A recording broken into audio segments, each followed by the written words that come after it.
ourselves, why, when we have a Bill of Rights in our Constitution, are the LGBTQI plus people still discriminated against? Why are they still stigmatized and harassed? Why do clinics run out of medicine? Are questions that we must ask ourselves. And why do taps run dry? These are some of the questions that we must be willing to ask and which we must be prepared to find answers for. But more than that, my fellow South Africans, these are the challenges that we must be ready to do something about.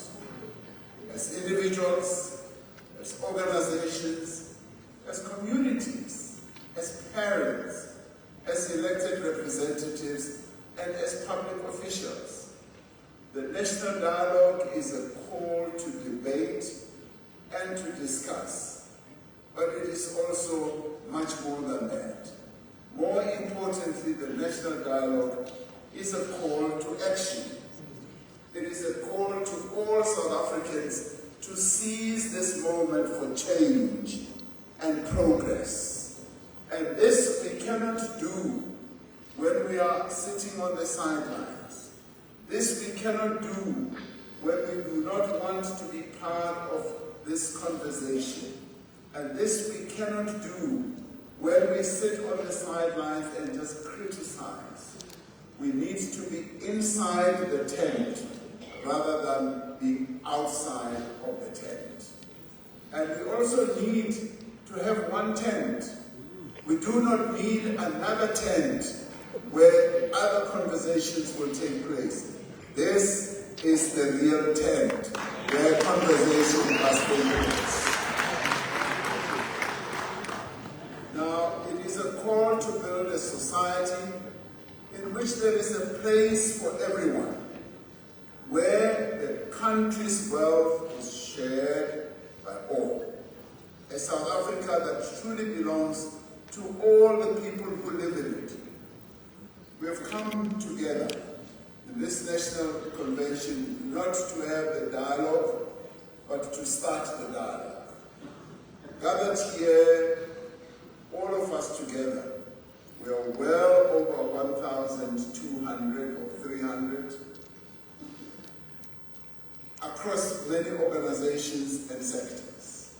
Our task is to prepare for the thousands of public dialogues that will happen in communities across the country over the next 6 to 8 months. We are here to consider some of the themes that may arise in those discussions, understanding that it is ultimately the people of this country that will determine the issues that should be discussed. And this is what we call citizen-centered dialogues and discussions. We are here to reflect on how we should approach these public dialogues, what methods we should use to ensure that everyone has a say and that the discussions take place in an environment that promotes understanding and that encourages healing. Through this convention, we seek to equip delegates to be champions and enablers of these public dialogues. We seek to ensure that we give the space to South Africans to define the outcome of the national dialogue process, so that those thousands of conversations can be drawn into a clear vision for the country and an agreed program of action into the future. There is history to this. When we drafted our constitution, and I'm glad that Ruth Mayer, who played a pivotal role, together with some who are here, including myself, is here today, because we participated in the process of ensuring that as we drafted the Constitution, we involved throughout the country to discuss the key elements that should go into our Constitution. And today, the Constitution that we have is a people-driven and a people-drafted Constitution. That is what we have.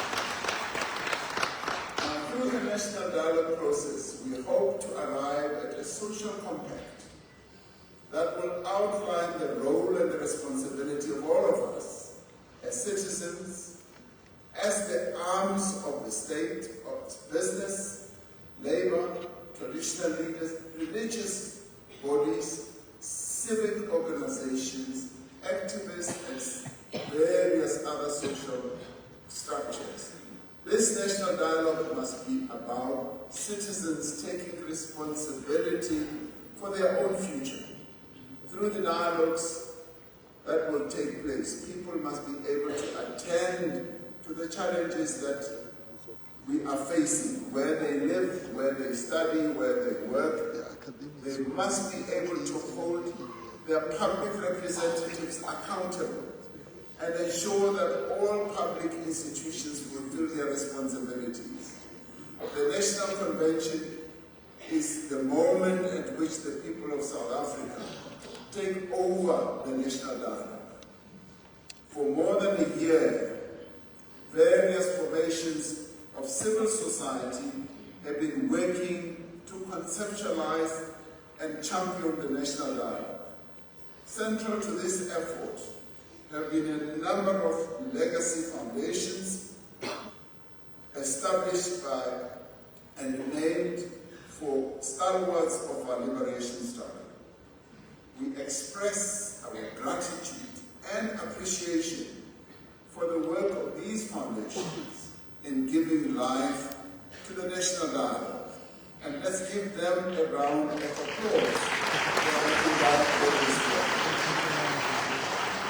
Now we also thank all those from civil society, government departments, provincial government, state-owned enterprises and businesses who have worked tirelessly to bring this national convention together. I specifically like to say at government level, the Deputy President, Paul Mashatile, who is here with us today, led this process in the interministerial committee that I gave him the responsibility to lead. And he, from a government point of view, led this process from the back